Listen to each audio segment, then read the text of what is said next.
Hello, my name is Suzanne Tonaire from CapeCod.com, and I'm so pleased to have a special guest here in our studio today. Welcome, Mike Persico. Mike, welcome. Thank you. So good to see you. You know, you and I go way back to even before I was in radio broadcasting. People might remember the Dorsey's restaurant, which is now, of course, an antique center there on Route 28 in West Yarmouth.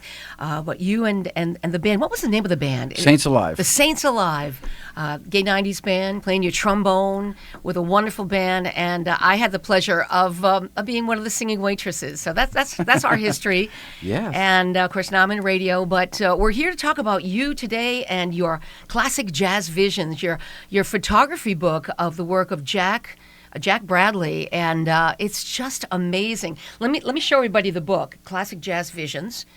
How beautiful is this book? It is filled with Jack's photography. Tell us a little bit about Jack for those who may not know Jack and all he did and his contribution to the jazz scene. Sure. Starting in the 70s, right? Actually in the 50s, the 1950s. Oh, goodness.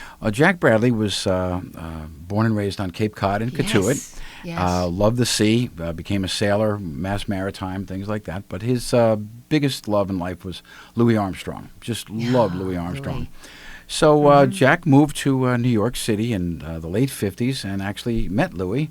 The two of them became great friends, and Jack became his one of his many personal photographers from 1959 until Pops passed away in 1971. Wow, that's amazing. And you became friends with Jack as well and was able to acquire all of his pictures, the negatives. It's like 30,000 of them? Yes. Is that right?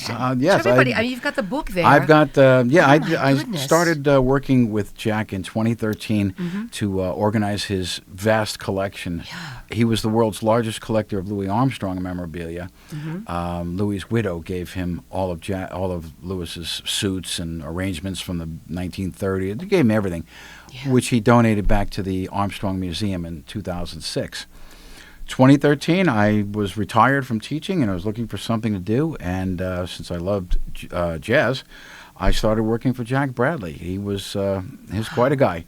And for the first couple of years, it was just helping him with his correspondence, organizing his records, his magazines. It wasn't until a couple of years later that I came across his negatives of all the pictures that he had taken since actually 1955. Wow. They were all in envelopes and shoe boxes around his house. No way, really? So there really wasn't much organization no, to all those negatives? No. And I'm not an organized person by nature, but I learned. It took me 6 years, but I went through each and every negative that Jack had. He loved 35 millimeter film. Sure. So what I did is I identified and archived all of his pictures from 1959 on. And there are 26 more binders just like this at home. Oh, my goodness. Not only Louis Armstrong, but like Duke Ellington, Dizzy Gillespie, Benny Goodman, Ella Fitzgerald, Billie Holiday, Miles Davis, so many more. And, of course, being from here on Cape Cod, Jack became good friends with Lou Colombo and the entourage of jazz that was big here in the 70s. With Dick Johnson and all those guys from the 70s and 80s that just defined jazz. Bobby Hackett, Dave McKenna. You remember Dave? McKenna, sure, yeah. And those are they featured also in the book, too? Yes, they are featured in the book and the slideshow that goes with our live performance. It's a beautiful coffee table book where people can purchase it by the way, on your website. We want to mention that a few times throughout, classicjazzvisions.org. That's right. So your website is a 501c3. The company is a 501, yep. And tell me a little bit more about what you hope to do with the company, because you're doing some traveling, too, with your Classic Visions, your jazz band as well. I know you're heading to New Orleans. Well, that's just me. I couldn't fit the band in the overhead. Okay. So what I did is I 2 weeks ago, the band, we recorded 8 of the songs that I'm using in my seminar, and I'll be bringing that down and speaking over, doing a biographical narration in between the songs, and it just outlines Jack's relationship and loving relationship with Louis Armstrong. And you can see that in the pictures. He took pictures of Louis at home, on stage, relaxing, angry. He caught Louis. You brought some. You brought some. Let's show a few of your favorites. Sure. While we have the moment, hold them up to the camera. All right. And again, you can purchase this book, classicjazzvisions.org. So, which one is this now? This is just beautiful. A portrait that Jack did of Louis back in the 1960s. And we have these available as well. I would like to thank the Louis Armstrong House Museum for their permission for me to use all of Jack's photos for our project. That's where you're heading to in a few days, right? Are you heading to the museum in a few days? I'm heading to the New Orleans Jazz Museum. Yes, and what's going to happen there? You're going to speak? There I'm giving a seminar on Sunday, August 6th, about the book and our show, Classic Jazz Visions, the photography of Jack Bradley. It's a multimedia event where we have a live band performing and a biographical narration in between the songs, which I do. And, we've got a 9-piece band, the Classic Jazz and Swing Orchestra. And you've got some gigs coming up locally. So let's talk about that. I know you have one at the Preservation Hall coming up in the 10th, In right? Wellfleet, yes. Wellfleet, really looking forward Hall. to that. It's a great hall. Very, this will be our first Cape Cod performance this year. Is it really your first Cape Cod performance? With the band has got this 9 year. people, 10 people? 9 people. 9 people. Yeah. Yep. Last year we performed at the Cotuit Center for the Arts twice. Yes. The Spire Center in Plymouth. Beautiful. It's lovely Provincetown Town Hall and Sandwich Town Hall. We did that. Right. And we just did a job a couple weeks ago up at the Peabody Black Box Theater. And, so after the seminar this weekend, I'll be coming back, and we have our performance on August 10th at the Preservation Hall beginning at 7 o'clock. That's right, on a Thursday night. There'll be a book signing there as well. Very good, very good. And then you also have some other gigs coming up, too. September 22nd, you're going to be in Chelsea, right, at the theater? At the Chelsea Theater Works. That's a Friday night. We're looking forward to that. And what else do I have here? The September 28th Louis Armstrong House Museum in Queens? Yes. Wow. We have quite again, it's tough traveling with a large entourage. But again, this will be a mini tour of New York. We're going to be performing at the new Archives Center across from Louis' house, the Louis Armstrong House Museum. It's in Corona, Queens. Cool neighborhood, working class neighborhood. It's Louis' house is now a museum. Wow. They bought the house, the lot next door. Oh, yeah, I mean, that must be such a personal. I can't imagine how you are feeling, in anticipation of that kind of a gig, right in his house. Yeah, I mean, the vibe, Wow. Yeah, I'm trying to come to grips with a lot of it. Like I said, we've got a partnership with the Vale Levitt Music Hall in Riverhead, New York. They were awarded a $5,000 grant from the New York Arts Council to bring us to New York. So we're doing 2 performances, one at the Armstrong House and the other one at the Vale Levitt on Friday night. And September 29th. September 29th, exactly. That's in Riverhead, Long Island. And Ricky Riccardi, the historian at the Armstrong House, will be narrating. He'll be joining us for both shows. So I got him involved, and he'll be doing the biographical narration that I would normally do. And looking forward to it. He's an incredible piano player, and he's a great entertainer. Just won a Grammy for his liner notes on one of his Lewis albums. So, wow. Yeah. Well, if you're just joining us, I'm speaking with Michael Persico, who this just came out recently, right? Within the last couple of months. Beautiful book. It's the photography of Jack Bradley. There are so many wonderful photos of not only Louis Armstrong, but many jazz greats for the first time ever put into a book, and many of them even printed for the first time. Most of these have never gotten past the negative stage. They have never been developed. They have... Show us some more that you brought. Oh, yeah. What a labor of love this has been for you. Unbelievable.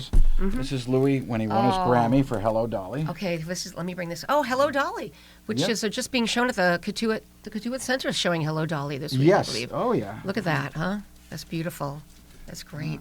Wait, where's the one that was made into a Christmas card? I think I'm looking for that right now. We need to show that one. This is just really amazing. What a labor of love for you. Okay. Here we are. So why don't we explain this photo? Can we see it? Why don't you get into that? So apparently this was a surprise photo, right? That Yes. Louis didn't know was being taken of him, but then when it was taken, Here, let me see if I can get that. Yes, it is. It is Louis Armstrong and the Buff. Yes, it is. Yes, it is. Which, when Louis saw it, what did Louis well, say? Louis loved it, but the problem was with Louis's manager, Joe Glazer. Okay. He was hardcore, hardcore kind of guy. He always protected Louis's reputation. When he saw the picture that Jack bought, he actually bought the picture from Jack, but tore it up into little pieces. Jack went to Louis. This was taken, I think, in a dressing room in New Jersey. Sure.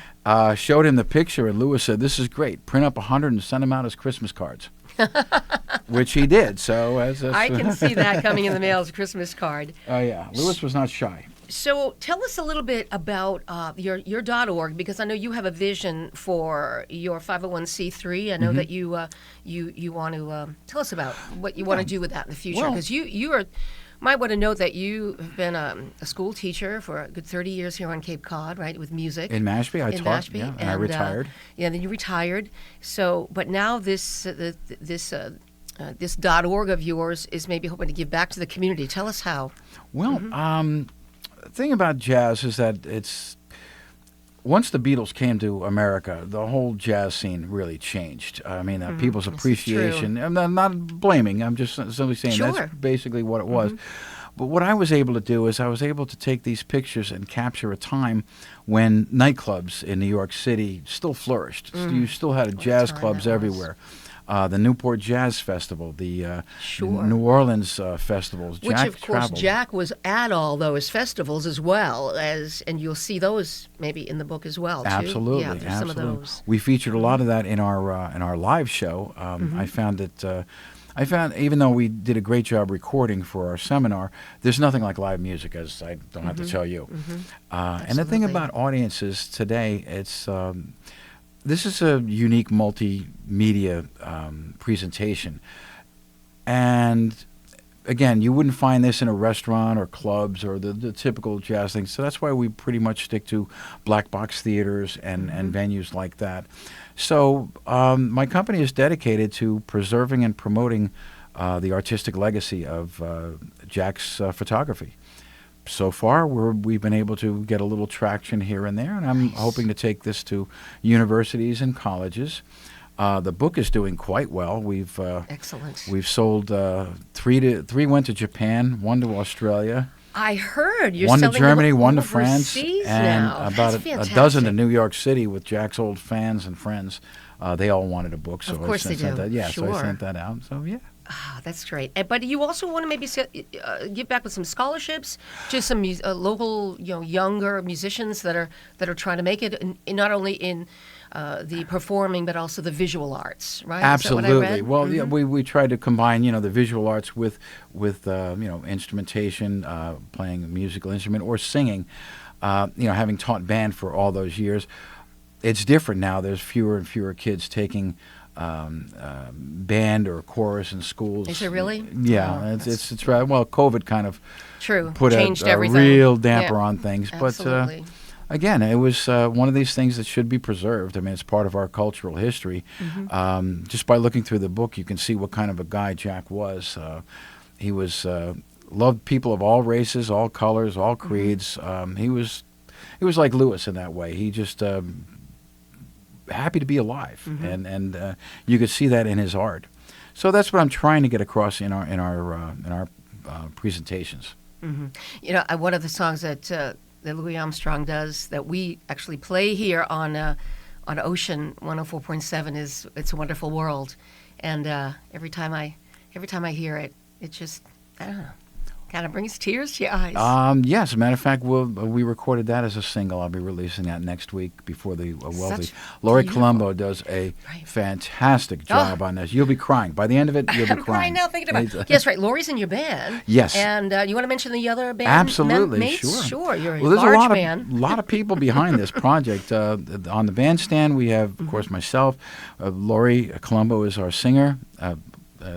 She's our really good singer. I'm just kind of a crooner, but she's the good singer. Our clarinet saxophone player is John Clark. Nice. I have two cornetists. One is Jeff Hughes. The other is my pal Phil Person. We have jazz guitarist John Wheatley, jazz pianist Ross Pito, bassist, Mike Ryle, he does, my pal Mike does all the vocal arrangements for Laurie. Wonderful job. Gary Johnson, Dick Johnson's son, is on drums. Wow. I hope I got everybody. Okay. Well, they can go, of course, to the website to find out right. more and check out your gig, Wellfleet Preservation Hall, Thursday, August 10th, from 7 to 9. Tickets are on sale through your website and also at Preservation. Actually, Wellfleet go Preservation. straight through Preservation, It's a nice wellfleetpreservation.org. poster that you brought in promoting that event. Look how beautiful that is, huh? These are great posters. I'll put some up in the Lower Cape for you. Oh, I'll that'd put be some up down wonderful. there since That'd that's be where, wonderful. That's where I'm from.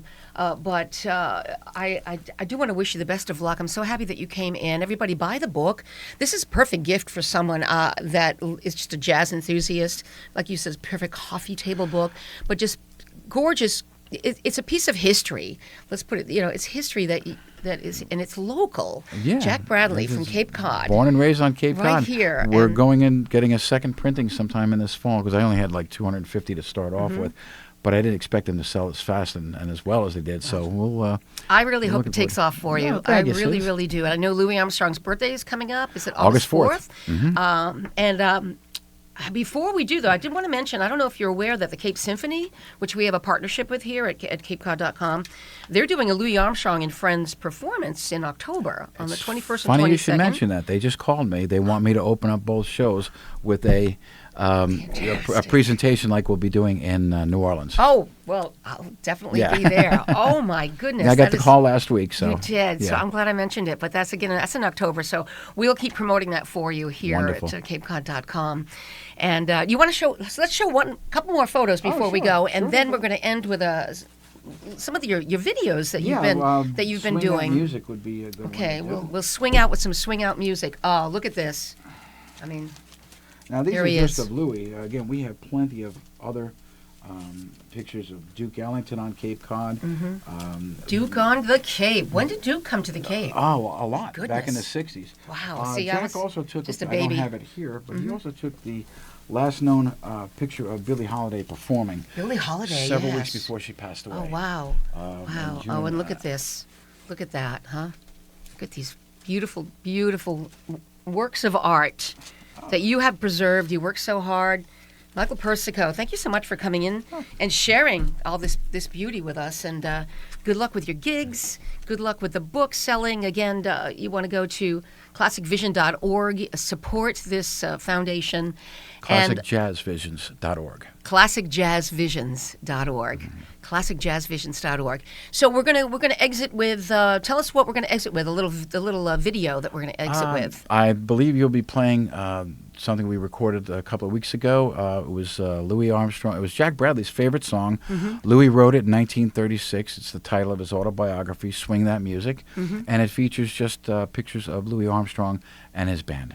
And this is the Classic Jazz and Swing Orchestra with solos by Ross Pito, John Wheatley, and John Clark. Well, thanks again for spending some time with us here.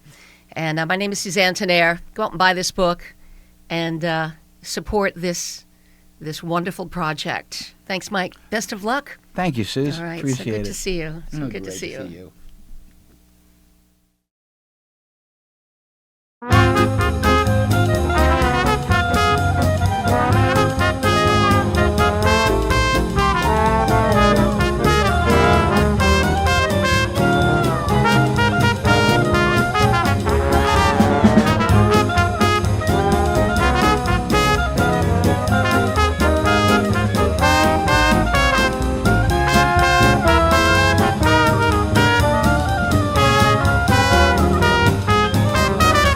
My heart gets a chill, I feel such a thrill. My feet won't keep still when they swing that music. Rhythm like that puts me in a trance. You can't blame me for wanting to dance. From what I understand, it must be just grand to play in a band when they swing that music. I'm so happy as can be when they swing that music for me.